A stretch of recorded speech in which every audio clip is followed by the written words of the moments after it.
everyone. I'm Remy. I am with Everflow. I am the partner relationship manager. And today with me, I have Brett Vaughn from 29 Next. Brett is the co-founder. And I'm going to let you take it away, Brett, and kind of give us a little rundown on what 29 Next is and go from there. Sure. Thanks for having me on. So 29X is a direct response CRM platform. We work with D2C brands that are looking to scale. Normally run into certain issues once you get to a certain size. We have solutions for those partners. So yeah, it would be good to chat today about how we can, maximize Q4 for some clients. So yeah, absolutely. I mean, with quarter four hits, everyone kind of knows this is like the holiday spending season. And a big topic of discussion is how do you max out year-end sales as a merchant? And I thought it would be awesome to have you on and kind of get your perspective. And we were talking earlier, we kind of discussed how not only is it about maxing it out, but what do you do to prep for it? So what would your advice, I guess, be from your perspective of the best ways to prep for Q4, and when would you suggest starting these preparations? Okay, so I mean, there's two sides that you kind of need to prep for in months in advance. One is inventory. That's obvious if you're selling physical goods, but shipping delays like last year were, and freight costs were 3 times what they were. Getting stuff out of China was quite difficult. So definitely making sure your supply chain inventory is prepped for Q4, making sure you've got sort of a baseline stock. You might want to increase your minimum stock inventory levels just to make sure that you've got enough on hand. So that's the first one. And obviously that takes a few months in advance that you need to start almost at the end of Q2, and basically spend Q3 getting ready for that. The other one is payments. So, a lot of people start to scale in Q4, and then they run into issue with payments in the sense that they don't have multiple merchant accounts, payment methods, and it's very hard to take a new account and push it into a high volume traffic or high volume sales campaign without having the processes, put some red flags in it. So making sure you've got plenty of payments beforehand. And then again, sort of warming those accounts up to making sure that they can take the volume that you're expecting in Q4. So they're the ones that are a little bit sort of further out. And the other one I would say is customer support. It can happen where, a campaign starts to take off in Q4 and then you're scrambling around trying to get agents, get them trained. And then, you're constantly in a backlog of trying to push through old orders. Customers aren't happy and end up having more risks in the sense of returns, disputes. So that's kind of, I'd say, like you're getting your prep beforehand. And that just takes time. Sorry, I didn't mean to interrupt you. No. You make a great point with the customer service. I feel like a lot of people do think about the inventory and getting payments set up, but necessarily like, oh, you have your customer success or customer service team all set up, ready to go. You don't think about like the influx of calls you're going to be getting. And that's definitely a great point, because not only do you want to start hiring, but you want to have them trained. Because if they're not trained, then you might as well have not hired them on. It's a chicken and egg sometimes. Yes. We do. I mean, every company has their own SOPs that they like to follow. It is hard to get transparency into support, like customer support in certain campaigns where you're so focused on the front end, like making convert, increasing the average order value. Then it's kind of that downstream problem where you're like, oh, like our refunds are going up. Well, why? Okay, well, oh, damn, like our average hold time is now 5 minutes. Oh, our support ticket response time is 48 hours. It should be 24. So, it's really critical to bring that down, because you spend so much work on buying traffic, converting it, making it work, keeping everyone happy at the front end, then it can just all fall out on the back end. And it's a cascading problem. So, once you start having customer support problems, then you start having payments problems, and it's very hard to unwind that. And again, like I said, Q4 is all about scaling and pushing when something's working. You said before, it's buying, buy season. Everyone wants to buy something, so it's like you have to be ready to take it and maximize on the Q4 opportunity. Absolutely. I mean, like you said, it's kind of like a ripple effect. If you don't have those things set into place, it's going to cause that domino ripple that just kind of takes you out when you've already been prepped on all other levels. So when it comes to being done with the preparedness and you're in Q4 and you've done all you can do leading up to it, is there any little tidbits that you suggest to merchants that, okay, now you're ready, but what else can I do? Um, I would definitely say email is still underutilized. Making sure that your email list is prepped instead of just hitting them on, hey, here's a Black Friday, promotion or Cyber Monday. It's like prep them in advance that there are new products coming.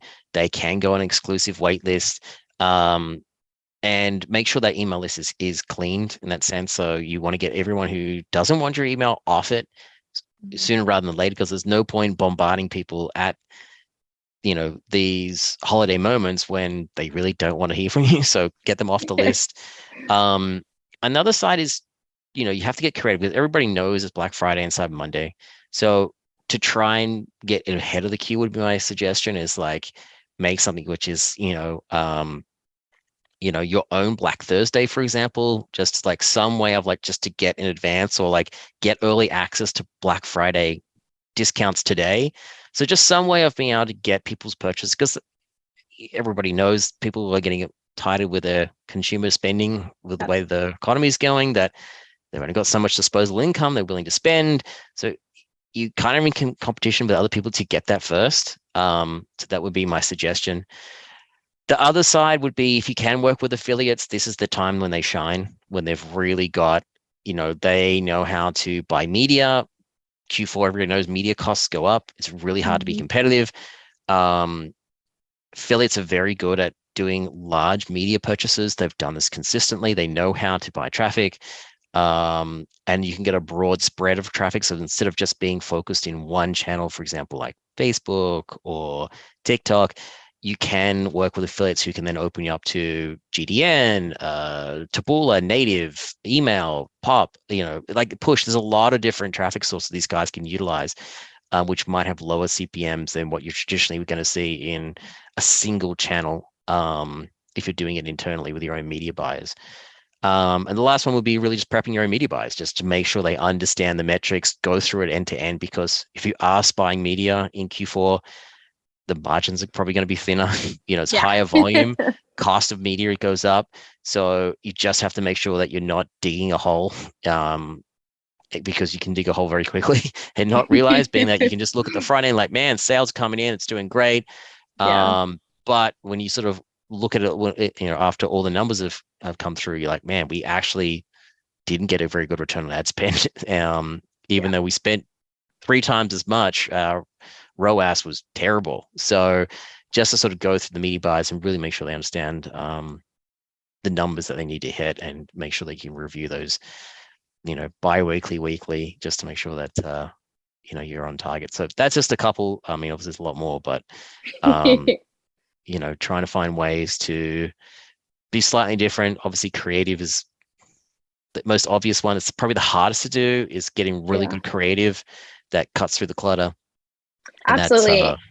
I hard. think you hit it on the nail with those pieces of advice. And being creative is something that I feel like a lot of companies are working on doing now. I mean, we see it a lot, Amazon doing an early Black Friday, different platforms trying new things. And it does get people excited, because you mentioned, the economy, not everyone is focused on buying, or if they are, they're planning now and are wanting to get the best deals, and then they're going to be done as it gets closer towards the end of quarter 4. So the earlier you kind of get them involved in what you're selling or providing, the better, it seems like. Now, would you say, when it comes to this, say a merchant decides to go this direction, would you suggest that they do extend return time periods, exchange time periods, or would you recommend they stay the same to kind of avoid too much risk? I would recommend having the same, but you need to utilize some other strategies when it comes to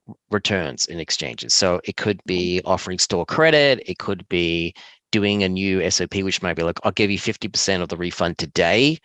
And then if you send the product back, I'll give you the other 50%, because there is that breakage factor where people just say, I got it for half price, I'm happy, I'll keep it. Yeah. And that will definitely have a trickle-on effect. So I would keep the SOPs the same. Like I keep the sort of policies that you have in place in the sense of, exchange periods and 30-day money back guarantees, but then just finding other little ways underneath that, because from a CS level, it's kind of hard. Like, when did they buy it? Oh, it was in the Yep. extended period. Oh, no, it's not. So you need to find, a little more creative ways. Ability to adjust orders. So if someone does buy something, and they say, look, I don't want the upsell, working with the CS team to find a way of switching that product out for something else that's at a higher value.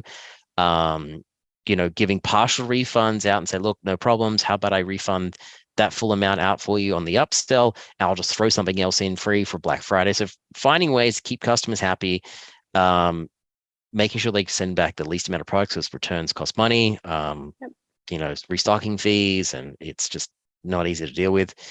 So yeah, that'd be some of my suggestions about just, really utilizing internal processes, if you can, to keep it as low as possible. Absolutely. I think that kind of goes back to, your beginning point of like having that great customer service in place, because truly, I mean, as a consumer, I've found, if I get amazing customer service, whether it's the original outcome I was looking for of a return or something wrong with the product, I am way more likely to be grateful for like the flexibility or the understanding, and be like, oh, like that's fine, I won't return it if I can do this. Or having that creativeness, not just with the sales but also with that flexibility of returns and exchanges, is a great point, because that's what consumers are looking for, is that flexibility and understanding and true support when it comes to their purchases. Definitely. And like, I mean, unfortunately, I'd say Amazon has set a benchmark in certain ways too, where, like shipping times, exchanges, returns, and people want that level. And it's hard sometimes for people who aren't Amazons to keep those same level of support that, and terms and services that Amazon can provide. So, if you are acquiring a new customer, it's like you need to make sure that they're happy with their original purchase and they're going to purchase from you outside of the Q4 window, whether that's, for an email campaign in the future, on any sort of remarketing, cross-sell campaigns that you do, that they're open to buying something else off you. Absolutely. And when it comes to Amazon thing, I think we're all a little guilty of it. We got used to that, like, oh, it's going to be here in 2 hours, or Yeah, I can return it for 60 plus days. Or sometimes like you say, hey, wrong thing shipped, and they'll just tell you, just keep it. We'll refund you and just keep it. And yeah. it's hard to break yourself out as a consumer if that's not the norm. And even It people helps on that the front it. end. It definitely helps on the front end. Like, people are much more, I guess, risk averse in the sense of buying something where they're like, yep, no problems. If I don't like it, I'll return it. But then as a merchant, you have to make sure you can support that as well. So, Yeah. Nothing more frustrating than you buy something that's wrong, and then it's like, sorry, you're going to have to pay to return it outside of the postage. And it's like, I won't be Like a buying 10 off you step again. process. Yeah. The So, 10-step process to fix the issue. definitely. So just keeping that in mind, especially when the volume goes up, with the Q4 sales. So. Absolutely. Well, thank you so much, Brett. This has been awesome. I think this is some great advice for all merchants out there, and even great for some consumers to kind of know and understand the behind the scenes of what's going on, and understand that we're all human and going through this holiday season together. Sure. So I really appreciate you having you on today, and look Thanks for forward having to me. talking to you again soon. All right. Thanks, Jeremy.